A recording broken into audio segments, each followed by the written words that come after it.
Lafões FM. Desporto. Ora, muito boa noite. Depois de mais um fim de semana em que das equipas da Associação de Futebol de Viseu só novamente o Grupo Desportivo de Oliveira de Frades não conseguiu pontuar, vamos fazer a antevisão da 22ª e última jornada da primeira fase deste Campeonato Nacional da Terceira Divisão, Série C, e que pode definir a última posição da tabela classificativa, mas, bem mais importante que isso, pode definir a colocação de uma equipa da Associação de Futebol de Viseu no grupo que vai lutar pela subida divisão. Começando pelo Oliveira de Frades de Estarreja.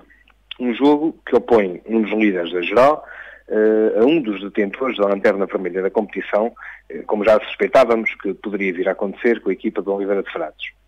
E se, por um lado, pode julgar que este jogo nada terá de novo, eu sinto que pode vir a ser um jogo em que algumas coisas se poderão decidir. Se não vejamos.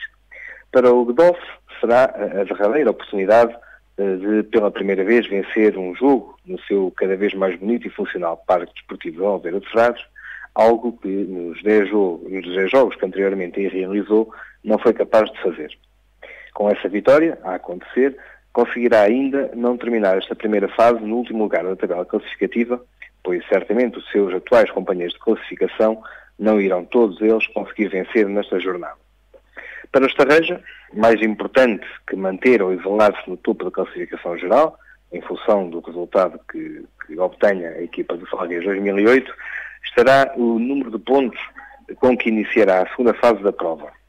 É que, apesar da pontuação ser dividida a meio no início da segunda fase,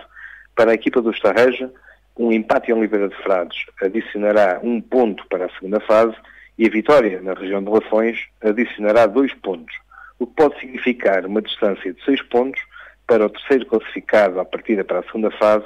no caso do Grijó não conseguir vencer no terreno do União de Lamas num dos jogos mais quentes da jornada, como iremos ver mais à frente. Ou seja, num jogo em que os opostos se defrontam, as contas para a segunda fase podem tornar um jogo à partida desinteressante, num jogo em que a disputa pelos 3 pontos em disputa pode e deve ser uma constante. Como alguém que já representou orgulhosamente as cores do Godolf, gostaria mesmo muito que a equipa fosse capaz de, nesta derradeira jornada, oferecer uma prenda, oferecer os 3 pontos aos seus sócios e adeptos e assim terminassem esta primeira fase vencendo o encontro no seu terreno. Passo para o derby da jornada, o Sampedrense Parada. Um derby entre duas equipas com posições mais ou menos definidas na tabela classificativa, mas que poderão aproveitar esta derradeira jornada da primeira fase para amealharem alguns pontos que lhes permitam disputar a segunda fase da prova com algum objetivo competitivo. E esse só é possível pelo alcançar dos 2 primeiros lugares do grupo de descida de divisão, que darão a possibilidade de disputar a primeira eliminatória da Taça de Portugal na próxima época. E se a União Desportiva Sampedrense poderá ficar nesse segundo lugar logo à partida para esta segunda fase, em caso de vitória neste derradeiro derby da primeira fase, o Parada somente poderá aspirar a ter algumas ambições nesse sentido se vencer no Municipal da Pedreira, pois em caso de derrota, a equipa de Castro Daire vai iniciar a segunda fase da prova a pelo menos 5 pontos de distância de um desses lugares que permitem a disputa da tal primeira eliminatória da Taça de Portugal, que na minha modesta opinião não é mais que um presente envenenado no sentido de camuflar a vergonhosa forma encontrada para acabar com a terceira divisão nacional, pois obrigam-se 6 equipas por série a disputar 10 jogos, sabendo que, independentemente da performance desportiva nesses 10 jogos, já todos eles desceram divisão. E quando falo em presente envenenado, é porque me parece muito pouco atrativo para as equipas da Associação de Futebol de Viseu participarem na primeira eliminatória da Taça de Portugal, atendendo a que isso, para as equipas que o fazem disputando a divisão de honra da Associação de Futebol de Viseu, obriga a uma antecipação de 1 mês da pré-época da próxima temporada, se mantiverem os calendários habitualmente aplicados pela Associação de Futebol de Viseu, a menos que a Associação e os seus responsáveis possam tentar minimizar esse efeito se antecipassem o início da divisão de honra em 1 mês, algo que me parece pouco crível, mas que será algo a pensar e a refletir por todos. Termino com o grande jogo da jornada, o Oliveira do Bairro Penalva de Castelo. Num jogo em que as duas equipas lutam pela entrada no grupo dos 6 primeiros, as contas serão de todo o mais importante e são fáceis de fazer para a turma de Penalva de Castelo. Assim vejamos. Penalva de Castelo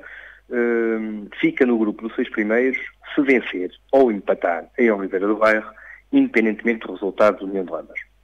O Penalva de Castelo fica ainda no grupo dos 6 primeiros, mesmo perdendo em Oliveira do Bairro, desde que o União de Lamas não vença o Grijó, pois em caso de empate a 31 pontos entre Oliveira do Bairro, Penalva e União de Lamas, que sucederá se o União de Lamas e o Oliveira do Bairro vencerem, ficam no grupo 6 primeiros, o Penalva e o Oliveira do Bairro, pois têm mais pontos no mini-campeonato destas 3 equipas. O Penalva de Castelo somente não fica no grupo dos 6 primeiros se perderem Oliveira do Bairro e o União de Lamas vencer em casa o Grijó. Assim, mesmo sabendo que será quase impossível o alinhamento total dos penalvenses daquilo que se irá passar em Lamas, o ideal é que os Lamas de Penalva sintam